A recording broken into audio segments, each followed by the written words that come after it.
Madame la Première ministre, avec l'ensemble des députés du groupe Lyotte, je voulais apporter mon soutien aux commerçants, aux forces de sécurité, de secours et aux habitants qui ont été touchés par les violences de notre pays et évidemment à la famille du jeune Naël. Nous condamnons toutes ces violences sans réserve. Rien ne peut justifier destruction et pillage. Il est une chose cependant que j'ai appris de mes mandats locaux. L'action publique appelle l'humilité.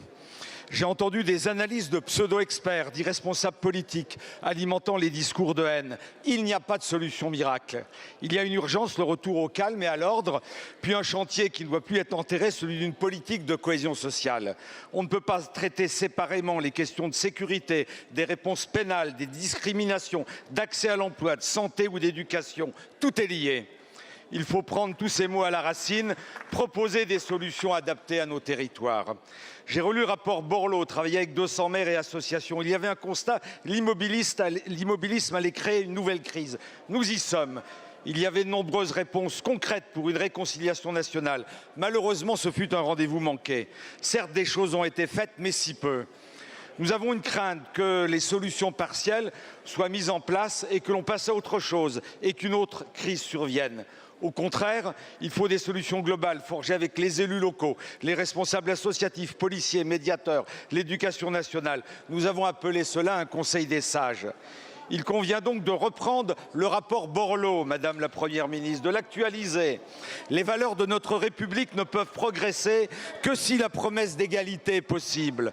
Ma question est simple. Quand allons-nous construire enfin un destin commun, redonnant espoir à nos concitoyens ? Le président Macron y est-il prêt, en y associant toutes les forces vives de notre pays, et enfin reconstruire un monde plus humain, plus juste, plus fraternel ? Merci beaucoup, Monsieur le Président. La parole est à Madame la Première ministre. Merci Madame la Présidente, Mesdames et Messieurs les députés, Monsieur le Président Bertrand Pancher. Permettez-moi d'abord de vous remercier pour votre attitude profondément républicaine et sans ambiguïté face aux violences inacceptables qui ont eu lieu ces derniers jours. Dans ces moments, il est essentiel que tous les élus attachés aux valeurs de la République continuent à parler.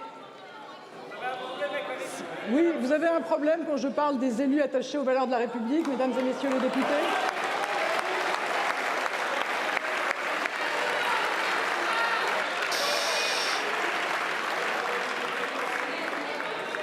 Il est donc essentiel que tous les élus attachés aux valeurs de la République continuent à parler d'une seule voix, dans un esprit républicain, pour dénoncer les violences, les atteintes inqualifiables aux élus et pour soutenir nos policiers, nos gendarmes et nos sapeurs-pompiers. Alors comme vous, je sais que le retour au calme ne résoudra pas tout, mais il est le préalable indispensable à toute action de long terme. Viendra ensuite le temps des débats de fond. Mais je veux vous dire que pendant 6 ans, nous n'avons pas cessé d'agir pour la politique de la ville. Vous mentionnez le rapport de Jean-Louis Borloo, vous avez raison de le faire et nous avons repris un grand nombre de ses propositions. Nous avons conforté l'Agence nationale pour la rénovation urbaine en augmentant considérablement son budget. Nous avons fait de l'éducation et de la jeunesse des piliers de la politique de la ville. Je pense notamment aux cités éducatives que nous avons créées pour lutter contre les inégalités de destin et mieux structurer les acteurs de terrain de la communauté éducative. Je pense au dédoublement des classes de CP et de CE1 que nous étendons aux grandes sections. Et ça n'est pas tout, nous avons agi pour l'emploi et si le taux de chômage est encore trop élevé dans nos quartiers, il a baissé de 5 points depuis 2017. Alors, Monsieur le Président Pancher, nous sommes déterminés à travailler et agir pour nos quartiers, pour tous nos territoires, et nous le ferons pour tous les élus engagés pour l'unité de notre pays. Je vous remercie. Merci beaucoup, Madame la Première ministre.